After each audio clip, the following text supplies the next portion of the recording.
Mask उत्सव को सांसद अनुभव महांती संदेह। मुख्यमंत्री कहते मास्क पिंध, सांसद कहते मास्क पिंधिले अम्लजान प्रवेश करूना।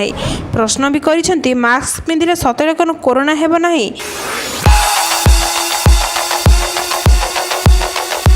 गोटे पटे मुख्यमंत्री लोक अपील करुँच जो से कहते मु सब मास्क पिंधुची, आपण मैंने पिंधुचंती तो।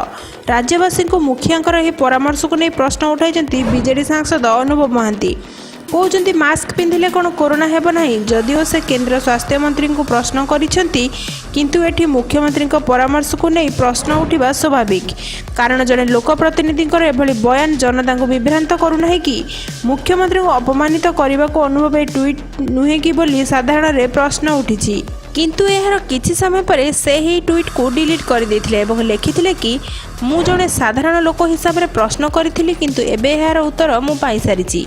अनुभवंकर यही हरकत पर ट्विटर रे तांको ट्रोल हेबाकू पड़ी। जड़े यूजर लिखिछंती कि राति रे प्रश्न आसिला आ सकाळू उत्तर भी मिलगला, जहा हो मते एमिति प्रश्न आसंता कि। आउ जड़े लिखिछंती कि जेते चुप रहिबे झड़ आपे चली जिवो, बेसी प्रश्नोत्तर भी भल नुहे, अଯଥା विवाद खराब छवि तैयारी करुछि। टिके सतर्क हो गले समय सहित सबु पई रास्ता बाहरी पड़ता, आपणकर जहा इच्छा। अन्य जने लिखिछंती निशा फाटिला परे एही ट्वीट, एमिति चगला काहेकि होउछ। आउ जने तांको कोठु मिलिला उत्तर बोली प्रश्न करिसंती। तेबे आपण अनुभवकर एही आचरण विषय कोन भाबुचंती कमेंट सेक्शन रे लिखि निश्चित जणाइबे। भिडियोटी आपण मानकु किपरि लागिला आपण मानकर मतामत आमको कमेंट सेक्शन में लिखि निश्चित जणाइबे।